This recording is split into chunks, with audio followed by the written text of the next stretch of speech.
BioFrontera Inc. announced that the FDA has approved their cGMP laboratory in Leverkusen, Germany, as a contract laboratory for batch control and stability testing of amylose, aminolevulinic acid hydrochloride gel, 10%. This recognition enables significant improvements in product manufacturing efficiency, quality control and reliability of supply. Previously, quality control was conducted entirely by contract manufacturers in collaboration with third-party providers. Impurity testing is extremely complex and one of the most important components of batch release and stability testing. A new method for amylose has been established at a third-party supplier, strengthening quality control and reducing the reliance on third-party suppliers.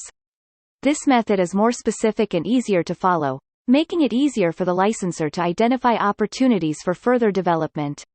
The FDA cleared BioFrontera Pharma GmbH laboratory to operate a method of impurity testing, which is a critical component of the gel stability assurance. The clearance enables part of the necessary testing of production batches to be performed in the Leverkusen facility, thereby reducing dependence on third-party suppliers.